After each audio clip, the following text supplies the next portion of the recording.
Olá, eu sou o Thiago Queiroz e hoje a gente vai conversar sobre uma pergunta que eu recebo com bastante frequência e tem a ver com essa relação que a gente às vezes precisa ter, às vezes é bom, às vezes é ruim, às vezes é uma insanidade completa, que é a relação com os avós dos nossos filhos.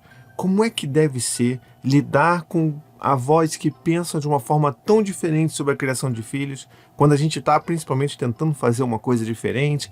A gente vai falar sobre tudo isso hoje, aqui nesse vídeo, e eu tenho certeza que vai te dar alguns insights interessantes se você estiver tendo algum desses problemas, algum desses desafios com os avós dos seus filhos, sejam eles os seus pais, que eu acho que normalmente é um pouco mais complicado de lidar quando são os nossos próprios pais, do que quando são os avós pela outra parte da criança, né? Então, vamos falar sobre isso? Mas antes, aquele lembrete rápido. Eu preciso muito da sua ajuda, preciso que você deixe o seu joinha aqui, que você verifique se você está inscrito no meu canal, porque tem muita gente que não está e assiste os meus vídeos regularmente. Isso é tudo muito importante para eu que crio conteúdo aqui no YouTube para você, tá bom? Então, faz isso, não custa nada, você dá o seu joinha logo, você já vai se inscrevendo aí, ativa o sininho e ajuda a divulgar esse vídeo por aí, porque eu tenho certeza que ele vai ajudar muita gente, tá bom? Então vamos, que a nossa pergunta de hoje ela veio de uma pessoa, da Amanda, que é uma seguidora, ela escreveu assim: Thiago, grava um vídeo sobre a intromissão dos avós na criação dos filhos.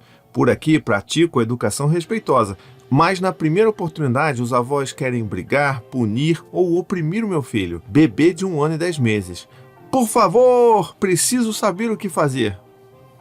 Difícil, né? Caramba, que difícil, porque a gente está falando aqui de várias situações e uma que me espanta bastante é essa questão da criança ter apenas 1 ano e 10 meses, ou seja, é um bebê, né? Então a gente está falando de um bebê e do outro lado a gente está falando de avós que querem reproduzir uma educação mais punitiva, né, mais violenta com a criança não, com o bebê, e a gente sabe muito bem que isso não funciona na idade nenhuma, vamos colocar assim, mas funciona menos ainda quando a gente está falando de um bebê, né, que não tem a menor capacidade cognitiva para lidar com nada que a gente possa trazer ali em termos de ferramentas disciplinares, né, vamos colocar assim.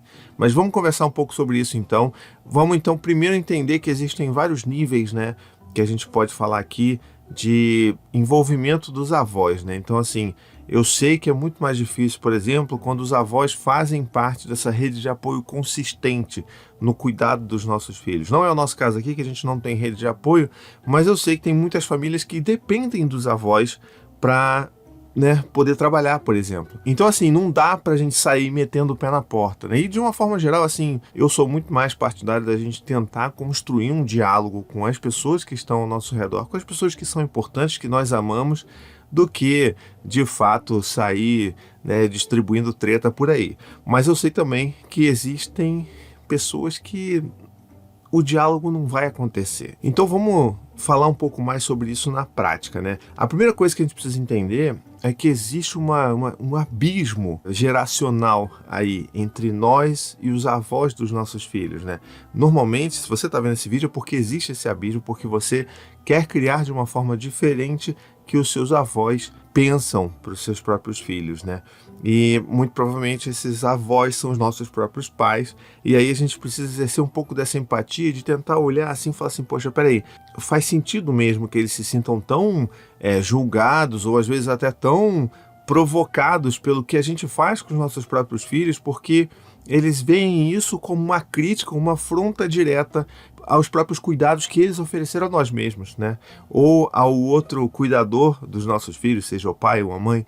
Então a gente precisa entender que esse é um terreno muito difícil mesmo de caminhar e que acho que a primeira abordagem que a gente deve fazer tem que tentar ser o mais empático possível, tá bom? Para a gente tentar fazer com que esse diálogo, essa comunicação, ela seja a mais eficiente possível. Então a primeira coisa que a gente precisa fazer, para além de levar vídeos e textos e tentar provar que o que a gente está falando está certo, não é muito sobre provar quem está certo, quem está errado. É de acolher aquela outra pessoa que provavelmente se sente julgada, né? Esse avô, essa avó, que se sente julgado pelas ações que nós fazemos com os nossos filhos e tentar tranquilizá-los de que você entende que eles se sintam dessa forma, que é realmente muito compreensível. Olha, eu entendo que você se sinta julgado pelo que eu estou fazendo com meu filho, mas eu quero que você entenda que da minha parte não existe julgamento nenhum. Não é o fato de eu estar fazendo, às vezes, até completamente diferente do que você fez na época que você tinha o seu filho pequeno, que você estava errado. Você fez o melhor que você pôde fazer com as ferramentas que você tinha, com o contexto social, econômico, político que você estava inserido. Hoje é um mundo completamente diferente. Se o mundo mudou tanto de quando era 20, 30 anos atrás, muito provavelmente a forma de enxergar a infância também mudou. E isso tem que ficar bem claro para esses avós, é que a gente não está falando de uma criação que seja efetivamente melhor e sim diferente. Por mais que, se a gente estiver comparando realmente ali, olhando a lupa, se você tem avós que bateram, né, nos seus filhos, né, ou em você mesmo até, e você hoje está partindo para uma educação que não é violenta, ok, a gente entende que existe um upgrade aí nessa relação de confiança e de cuidado, né, parental, vamos dizer assim.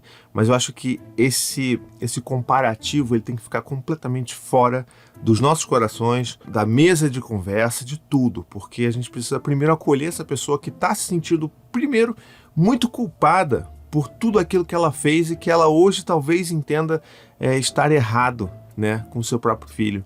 Então vamos tentar fazer esse processo de acolhimento primeiro. Acho que esse é o primeiro lugar que a gente pode chegar e preparar esse terreno para que esses avós entendam que a gente está falando de uma coisa que é diferente, não melhor, não pior. E a segunda coisa que a gente pode fazer é pedir, né, solicitar, falar do como que é importante essa sua jornada, de como que, olha, eu sei que a forma como eu crio o meu filho é muito diferente da forma como você criou seus filhos ou da forma como você me criou, e eu entendo que existe essa diferença, mas eu gostaria muito, porque é muito importante para mim que você respeite isso, que é a forma com a qual eu estou criando os meus filhos. E eu gostaria muito que você embarcasse nessa comigo, porque se você embarca comigo nessa, isso não significa que você está jogando fora todas as coisas que você fez quando você tinha lá o seu filho pequeno. Isso não tem nada a ver, mas você está hoje aqui, né, nos anos, né, 2021, você está aqui comigo, embarcando junto com algo que eu considero muito importante. Eu tenho certeza que todas as informações, todos os pensamentos que você tem, eu vou considerar, mas que em última instância eu vou tomar a decisão com base naquilo que eu acho o melhor para o meu filho hoje, né? E eu gostaria muito que você fizesse parte disso, porque é muito melhor quando a gente caminha junto do que quando a gente disputa para saber quem está certo e quem está errado. Entende a diferença? Em nenhum momento eu trouxe livros, teorias, estudos científicos para provar que o meu ponto está certo. Porque quando a gente faz isso numa relação que existe ali um certo afeto, né, ali existe tem um vínculo ali que acontece entre essas duas pessoas, normalmente as coisas ficam muito confusas, muito embaralhadas e a gente não tem o resultado que a gente gostaria de ter, tá bom? Não estou dizendo que estudos não sirvam para nada, que evidências científicas não sirvam para nada, porque eu mesmo adoro me cercar de evidências das coisas que eu pratico, mas eu acho que nessa condição em que a gente está exercendo uma comunicação não violenta, né, de promover essa escuta empática, de convidar esses avós para que eles abram seus corações e participem junto da criação dos seus filhos, que eu acho que nesse momento a gente precisa deixar um pouco de lado essa questão de quem está tecnicamente certo ou errado, sabe? Até porque isso é super relativo, né? Vamos combinar. E aí, então, que no caso da Amanda, que mandou essa pergunta pra gente aqui, que ela fala que, bom, os avós, eles esperam uma brecha ali para poder punir ou para poder brigar com o meu filho, e o meu filho só tem 1 ano e 10 meses, eu acho que é esse o momento que a gente senta e conversa, sabe? Fala assim, olha, eu entendo isso, mas eu quero que você faça comigo diferente. Eu quero que você tente utilizar as ferramentas que eu também uso aqui. E não vai ser fácil, porque para mim não é fácil também. É difícil, mas é algo que eu acredito que eu quero muito praticar com os meus filhos. E que é muito conflitante, né? Não é uma questão mais de escolher cor de roupa. A gente está falando de uma forma de enxergar a criação do seu neto, que é o meu filho. Então a gente começa a fazer aquelas pequenas concessões, sabe? Que eu acho que é super importante de tipo pensar assim, bom, peraí, de todas as coisas que esses avós, que são de outra geração, pensam ou gostariam de fazer com o meu filho, Quais são as coisas que são assim, não dá para argumentar, não dá para negociar? São as coisas inegociáveis. Então, gritar, punir, bater. Então, olha, eu até entendo que você não veja nada de errado de deixar o meu filho vendo TV. Então, vamos fazer um combinado? Eu, na minha casa, a gente não deixa ver TV em nenhum momento porque a gente não quer que o meu filho, com 1 ano e 10 meses, né, nesse exemplo, ele não assista TV. Então vamos fazer o seguinte, se a gente conseguir pelo menos que fique 1 horinha enquanto ele está com você, né, aqui o dia inteiro para eu poder trabalhar, você consegue deixar só 1 horinha? Porque isso para mim é muito importante. Eu estou cedendo aqui, eu gostaria muito que você também me ajudasse. Percebe a diferença? Não tem briga, não tem imposição, tem uma negociação que é feita ao redor da empatia, né? Vamos colocar dessa forma. E eu acho que isso traz uma probabilidade de você ter um sucesso nessa conversa muito maior do que se a gente chegasse brigando, discutindo, argumentando, sabe? De novo, não é a fórmula mágica, não vai garantir que todos os avós vão criar os nossos filhos juntos com a gente da mesma forma, exatamente da mesma forma como a gente gostaria que fosse, porque as pessoas são diferentes, né? As pessoas pensam diferente. E que bom que elas pensam diferente. Mas eu acho que isso, dentro de todo o leque de possibilidades de como a gente pode abordar esses avós, é o que eu diria que tem mais probabilidade de dar certo, né? De ter uma resposta positiva desses avós. Então, tente fazer isso, tente eleger as coisas. Olha, vamos deixar, você tá bom, você pode deixar ali ver o meu filho ver 1 horinha só, mas por favor, só isso. Agora, brigar, sabe, gritar, ou punir o meu filho por alguma coisa que ele não faz, porque ele ainda não consegue, né, não tem ali ainda desenvolvimento cognitivo para poder fazer aquilo. E aí sim a gente pode trazer um pouco mais de informação e falar assim, olha, hoje tem muita informação disponível sobre o desenvolvimento da criança, então hoje a gente consegue entender que uma criança de 2 anos ou um bebê de 1 ano e 10 meses não tem controle sobre os seus impulsos, então não adianta muito a gente ficar punindo aquele bebê que a gente não vai ter essa resposta. E mesmo que fosse mais velho, se a gente faz a punição ali todo dia como uma forma de educar, a gente só está fazendo com que aquela criança entenda que ser pega é o grande problema. Então a gente hoje tem esse tipo de informação e tudo mais, então dá para a gente ter uma primeira tentativa, né? Umas primeiras tentativas que a gente consiga argumentar dessa forma, tá?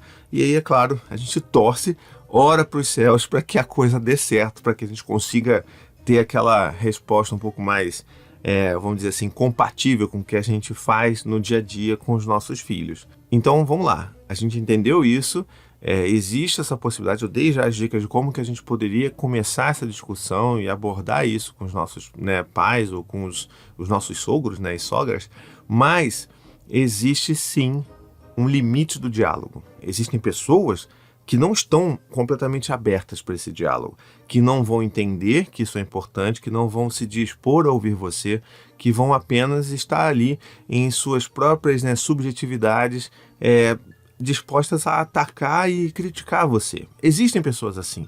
Não que essas pessoas sejam malignas, né? Mas isso faz parte da história dessas pessoas e não dá pra gente aqui num vídeo que seja um pouco mais amplo e genérico tratar de todas essas subjetividades, mas existe isso. E nesse caso, você sabe disso, né? Você que está me ouvindo aí e você talvez possa viver nessa situação e falar assim, realmente, o avô, a avó do meu filho é exatamente dessa forma. Se eu for ter esse diálogo, vai me chamar de mimizento para baixo. E existem pessoas assim. Então, quando a gente tenta fazer esse diálogo e existe esse impacto, porque o diálogo ele existe quando as duas partes estão disponíveis ali para trocar. Então, se não existe isso, infelizmente, a gente não pode contar que esses avós estejam disponíveis para, né, ajudar os nossos filhos, a criar os nossos filhos da forma como a gente gostaria. Então aí a gente começa a entrar no campo que eu digo das consequências naturais. A gente não fala sempre de consequências naturais, consequências lógicas com os nossos filhos. É a mesma coisa para os avós. Então assim, não dá para eu tentar forçar uma barra só porque é avô e avó. E aí talvez eu seja um pouco extremo nessa visão, mas essa é a minha visão, tá bom? Tiago aqui falando. Então se a gente tem avós que não se dispõem a ouvir, a pensar ou tentar ceder tanto quanto a gente está cedendo, a consequência lógica é o quê? Esse contato entre avô e neto, ele vai acabar sendo um contato um pouco mais distante. contato que não vai ser tão frequente assim. E isso acontece mesmo. Agora, eu não estou fazendo isso como uma forma de punir esses avós. É porque realmente não adianta, né? Porque não funciona. Porque todas as vezes que a gente tenta fazer essa interação, é uma interação que é desagradável, que é ruim, que gera briga, que gera, né, desconforto, não só para os adultos, mas para as crianças e para os bebês também. Então, tirando casos que esses avós eles sejam de fato uma rede de apoio, que você não consegue arranjar outra rede de apoio para cuidar dos seus filhos, para você trabalhar, que aí é uma situação, eu acho que drástica, mas que a gente tem que tentar trabalhar da melhor forma possível para tentar fazer esses arranjos, para tentar ter uma conversa e falar, poxa, olha, você participa da vida dos meus filhos, eu preciso que você esteja, né, de alguma forma junto comigo, né, do jeito de criar o meu filho. Então eu preciso muito da sua força, do seu apoio para isso. Não é só ficar olhando meu filho. Eu sei que é difícil para você, sabe? Mas eu preciso que você faça um pouquinho de um esforço maior ali para a gente conseguir chegar no meio termo. Vamos conversar sobre isso? E, de novo, é uma nova tentativa e, às vezes, a gente não tem esse espaço e, infelizmente, o que nos resta é tentar lidar com isso da melhor forma possível, né? Se você não tem absolutamente outra forma, outra rede de apoio que você possa contar, essa é a única forma que tem, é a única forma que a gente tem que fazer funcionar, né? Então, que fique claro isso.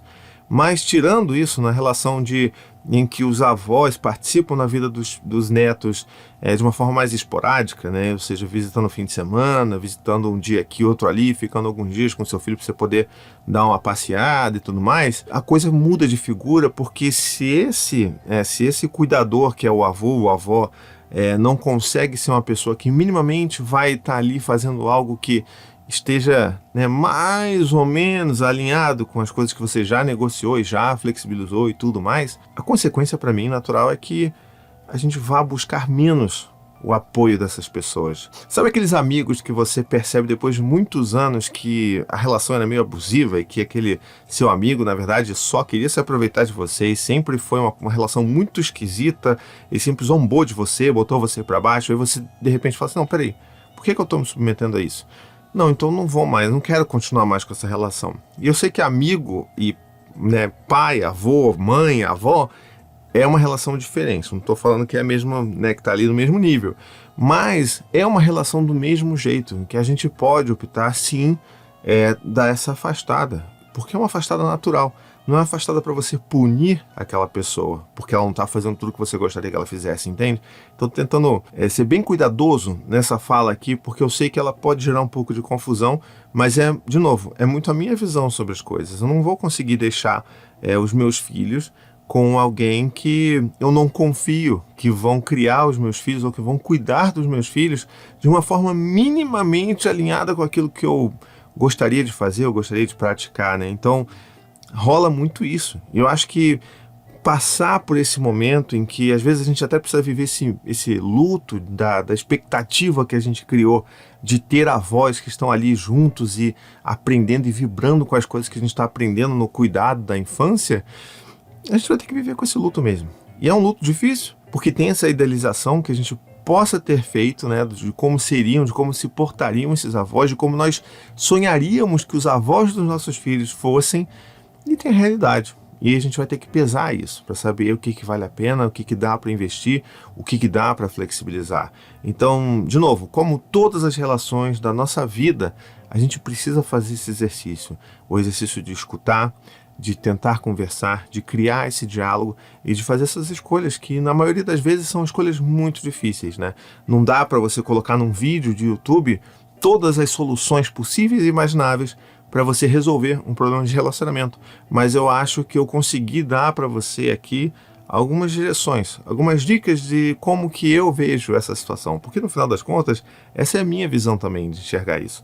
Muitas pessoas vão ter uma visão completamente diferente. Eu gostaria, inclusive, se você tiver essa visão completamente diferente da minha, deixa aqui nos comentários, contribui para essa discussão. Porque, olha, por mais que isso seja um vídeo em que eu estou aqui falando sozinho para a câmera, eu gostaria que isso aqui se tornasse um diálogo também. Então você está me ouvindo aí, é como se a gente estivesse conversando. Estou conversando aí na sua cabeça, no seu coração. Então deixa aqui nos comentários o que você pensa sobre isso. como é que você sente isso que eu estou falando aqui, essas sugestões que eu estou dando, e vamos costurar isso, para que esse diálogo se expanda e que a gente consiga ajudar ainda mais as pessoas a, né, se desvencilharem dessas situações que são tão difíceis, tão delicadas, que são essas relações com os avós, né? Então, assim, não é fácil. Então, lembrando, não é fácil, nunca vai ser fácil, mas a gente consegue costurar alguma coisa positiva disso tudo, tá bom? Então é isso de vídeo que eu tenho por hoje para você. Se você gostou desse vídeo, não esquece, curte esse vídeo, manda para alguém, me ajuda a divulgar esse vídeo por aí, para quem tiver aí com dificuldade de lidar com os avós, manda esse vídeo, quem sabe esse vídeo também não ajuda essa pessoa, tá bom? Não se esquece também de se inscrever no meu canal, é super importante, você não paga absolutamente nada por isso, e você me ajuda a divulgar mais ainda, mandar uma mensagem inclusive pro YouTube, que olha, YouTube, esse vídeo aqui é legal, esse cara aqui eu gosto dele, então me manda mais vídeos desse cara aqui, porque eu quero ver mais vídeos desse cara, tá bom? E em última instância, se você quiser e puder me apoiar financeiramente com esse trabalho aqui de criação de conteúdo, você pode acessar e você vai ter aqui o link aqui na descrição, que é o apoia.se/paizinho. Lá, a partir de R$15 por mês, você me ajuda a manter toda a estrutura para produzir esses conteúdos gratuitos e livres para você aqui na internet, tá bom? E você, como recompensa, é claro, faz parte do meu clube ali, do meu grupinho secreto no WhatsApp, onde eu converso com todas as pessoas que me apoiam, a gente faz uma comunidade linda, o pessoal se ajuda, é uma coisa muito bonita de se ver. Então, esteja convidado, se você puder e tiver condição, me apoie lá no apoia.se/paizinho, tá bom? A gente se vê por aí então, um beijo, até a próxima e tchau, tchau.